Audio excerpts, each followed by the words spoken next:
In my neighborhood, tagging was a competitive sport.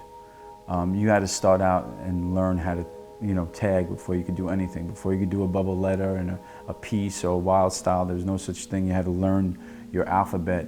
And if you were being mentored by another graffiti writer, that was constantly, you couldn't go out bombing with them until you mastered just that alphabet or that style. Guys were using Flowmaster. They were mixing their whites with their reds, with their store ink, with their purple store inks to make raspberry color markers, and it was just you could tell that these guys were artists in their own right, but just for penmanship and tagging.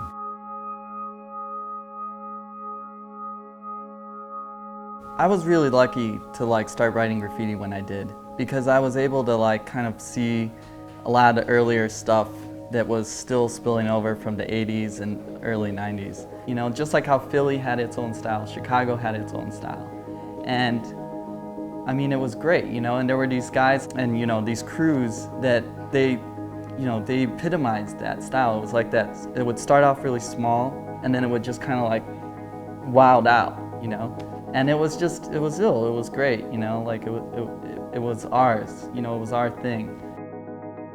My style, I wanted to differentiate. I didn't want to put any bottom underneath it. I didn't want to say, this is my name. I wanted to actually let the letters flail around and make a shape that's all its own. So I started off with a very squarish M, but needed to change that, because that was everyone's style. I needed to change that into something that was just a little darker and a little evil. So I made up this little bat M, and it stuck, and it's like the iconic M. I can just throw that up anywhere and people will know that's me.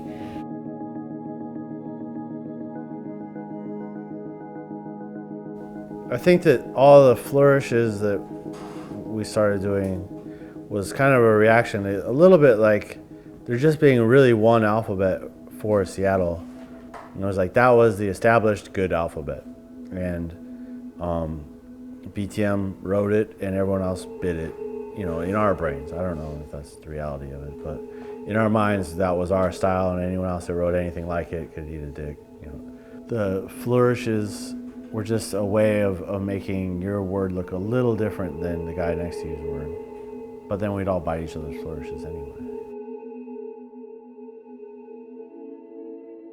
My style was kind of simple, pretty, I think the Bronx style is, compared to Brooklyn or Queens, is pretty simple anyway as far as New York goes.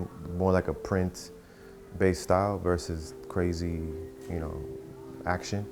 But when I moved to Florida, the style that they were doing out there was like wild style tags, at least the guys that I was, that I started hanging out with and got down with. So I sort of adapted a style to fit into that crew, VO5.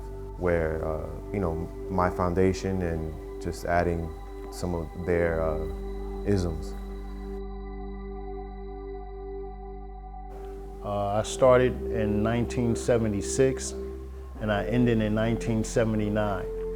But in that time span, me and my crew created what's called the Wicked style. It's a Philly legendary style. Everybody in Philly wants to do that style. I never figured that after 30-something years, people would still want to try to write like me, but they do. I think one of the things that really influenced me to do, to be really into writing my name and tagging as opposed to piecing was my home station had the GG train was the first stop, which also switched up with the CCs and a bunch of other different lines that parked in the Bronx and out in Rockaway. So you would see handstyles from uptown and basically all over. So it was just definitely something that I saw that I was just like, wow, handstyles and insides were something that I was really drawn to early on. You could see the motion of the tag. You could see that they were done. You could feel kind of like the aggressiveness of the name, especially on the E's and F's that were like super smooth. So you really got a sense of what these guys could do with markers and stuff like that.